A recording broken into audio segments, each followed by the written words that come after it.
तो हेलो जी। तो dB corporation limited को आज एनालाइज करते हैं और डीबी कॉरपोरेशन को आज पूरी तरीके से देखेंगे, इनकी चार्ट पैटर्न को देखेंगे, फाइनेंशियल्स को देखेंगे और यहाँ पर किसी का डाउट था उनको भी देखेंगे। ठीक है, सारी चीज़ों को इस वीडियो में कवर करेंगे। तो अब तक चैनल को सब्सक्राइब नहीं किया तो चैनल को सब्सक्राइब कर लेना, और जैसे जैसे मैं आपको बताऊं उसी तरीके से आप सेम टू सेम देख के ये अब आप प्रैक्टिकली करके देखना, जिससे कि आपको भी आगे धीरे धीरे करके सीखने को मिलेगा। ठीक है, तो चलो अब वीडियो को स्टार्ट करते हैं। तो डीबी कॉरपोरेशन को अगर हम देखें तो सबसे पहले हमने बिजनेस देखना चाहिए, बिजनेस इसका क्या है। तो बिजनेस अगर हम यहाँ पर चले तो यहाँ पर हमें सिंपल सा डीबी कॉरपोरेशन अगर सर्च करें गूगल के ऊपर में तो ये बिजनेस निकल के आता है। DB corporation limited Dainik Bhaskar group is an Indian newspaper group, 66 edition publish in 4 languages. The more major यहाँ पर पब्लिकेशन है दैनिक भास्कर, दिव्य भास्कर और दैनिक दिव्या मराठी, और यहाँ पर ये सारे। तो मेनली यहाँ पर इनका मेन बिजनेस है वो यहाँ पर है, न्यूज़पेपर कंपनी है ये, न्यूज़पेपर को पब्लिश करती है और मल्टीपल एडिशंस के अंदर भी ये पब्लिश करती है। और ये फाउंड हुई थी 1958 को। और यहाँ पर ये देखें अगर हम तो इसके प्रॉफिट लॉस देखें ईयर ऑन ईयर बेसिस पे, तो यहाँ पर नॉर्मल बने हुए होते हैं, बिकॉज जो जितने बंदे रीड करने वाले होते हैं वो भी उतने होते हैं, तो इसलिए यहाँ पर ज़्यादा ग्रोथ नहीं है। ठीक है, तो ये यहाँ पर मिली जुली सेल्स है, और जब सेल्स मिली जुली होती है, ज़्यादा ग्रोथ नहीं होती है, तो वहाँ पर डायरेक्ट हमें चार्ट पैटर्न में देखना चाहिए, चार्ट पैटर्न में हमें क्या दिख रहा है। ठीक है, तो उस बेसिस पे हमें ये चीज़ें ही पता लगेगी कि चार्ट पैटर्न में वो जो ऑपरेटर है वो क्या करने की कोशिश कर रहे हैं। और यहाँ पर नेट प्रॉफिट देखें तो हाँ अच्छा खासा है, ठीक है, क्योंकि यहाँ पर नेट प्रॉफिट भी ज़्यादा ऊपर नीचे नहीं होगा, बिकॉज यहाँ पर ये जो सेल्स है वो मिली जुली हुई है। और अगर हम यहाँ पर देखें कि जो प्रमोटर्स वगैरह हैं उनके पास में होल्डिंग अच्छी खासी है, और हाँ उन्होंने बढ़ाई है होल्डिंग अपनी कंपनी के अंदर में। प्रमोटर्स अपनी कंपनी के अंदर में होल्डिंग बढ़ाते हैं बिकॉज उनको लगता है जब कि शेयर हमें सस्ते मिल रहे हैं, या हमें कंपनी के जो शेयर्स को है वो ऊपर लेके जाना है, जिससे कि हमारी कंपनी की वैल्यू बढ़ेगी। तो हमारे ऑलरेडी जिसने जैसे कि यहाँ पर 72% हमारे पास होल्डिंग है, उनकी भी वैल्यू बढ़ेगी, तो इसलिए प्रमोटर्स बाय करते हैं। बट हमें ऐसा ज़्यादा नहीं देखना चाहिए इनको, बट यहाँ पर मैक्सिमम जो चीज़ें हैं वो यहाँ पर स्ट्रॉन्ग प्लेयर्स के पास में ही है। और अब इसके बाद में हम चलते हैं किस चीज़ पे, तो हम चलते हैं अब यहाँ पर चार्ट पैटर्न के ऊपर में। तो यहाँ पर मैंने मंथली बेसिस पे एक बार चार्ट पैटर्न खोला हुआ है, क्योंकि हमें जब ही एक आइडिया लगेगा कि जो ऑल ओवर चीज़ें यहाँ पर है वो कैसे यहाँ पर काम करती है किसी भी चार्ट के अंदर में।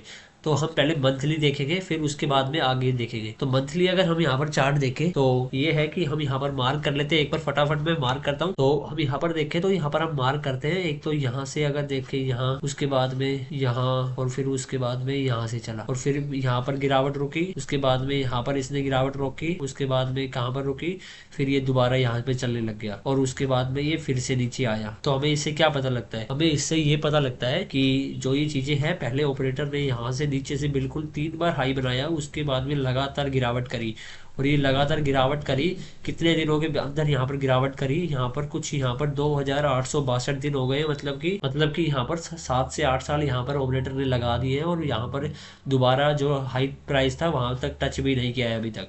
तो यहाँ पर अच्छा खासा टाइम यहाँ पर स्पेंड हो चुका है, जिन्होंने यहाँ पर लिया होगा 2016 में, और वो अच्छे खासे इस यहाँ पर परेशान है। और यहाँ पर देखें तो अच्छी खासी गिरावट आई थी यहाँ पर शेयर के अंदर में 2016 के बाद में, डायरेक्ट यहाँ पर 55 की प्राइस में। और 55 के बाद में देखो यहाँ पर अगर हम देखें मंथली बेसिस पे देख रहा हूँ मैं ये, तो हमें जो चार्ट है वो शॉर्ट में दिख जाता है, और यहाँ पर अच्छी खासी कंसोलिडेशन हुई, उसके बाद में जो शेयर है वो अच्छी खासी यहाँ पर तेज़ी दिखाई उसने।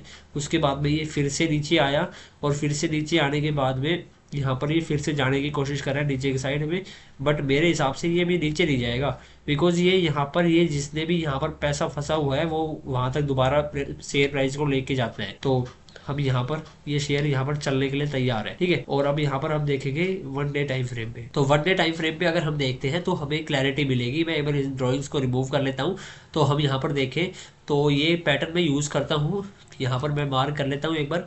उसके बाद में ये जितनी भी गिरावट करी है ऑपरेटर ने, उसके बाद में ये सारी गिरावट को वो कवर करेगा। कैसे, अगर इसको देखें तो अगर इस पैटर्न को देख के हम यहाँ पर मार्क करें तो ये पहले तो एक ये पैटर्न बनता है, यहाँ से ये पूरी जितनी भी गिरावट है, फिर यहाँ से आया, और अभी यहाँ से ये देखो फिर से ये अभी दोबारा बनाएगा, और अब ये एक राइट टाइम है यहाँ पर बाई करने का।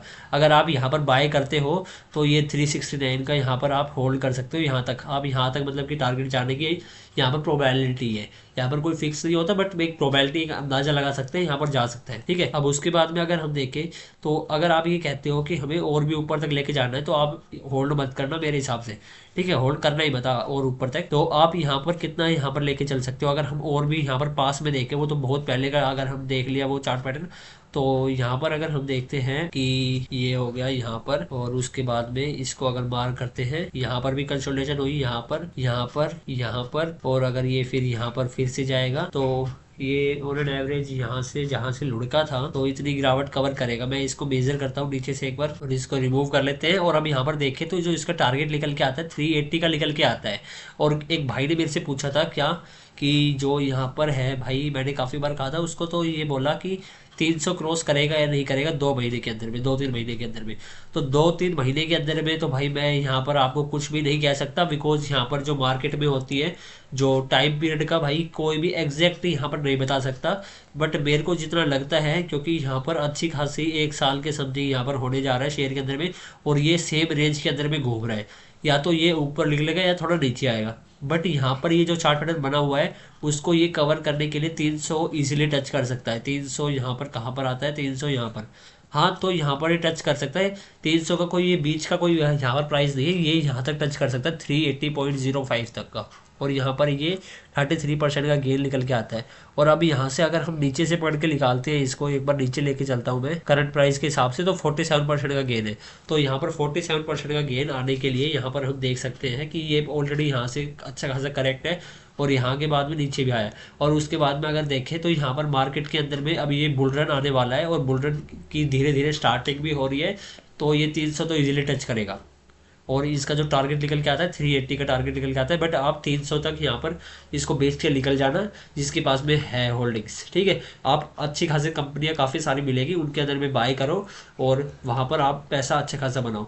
और 3% से ज़्यादा किसी भी शेयर के अंदर में बाय सेल मत करा करो। अगर इस शेयर के अंदर में अभी 3% से ज़्यादा लगाया हुआ है और अभी आप ज़्यादा लॉस में नहीं हो, 5-7%, 10% तक लॉस में हो, तो उसको पोजीशंस को थोड़े कट आउट कर सकते हो और किसी अच्छी कंपनीज के अंदर में आप बाय कर सकते हो। जैसे कि एक यूको बैंक है, वो करंट में एक अच्छे भाव के ऊपर में 30 के समथिंग मैंने भी कल खरीदा था, और वो मैं उसको 38 के भाव की समथिंग निकालूंगा, और उसका कुछ 12 महीने की समथिंग के ये टारगेट आ सकता है।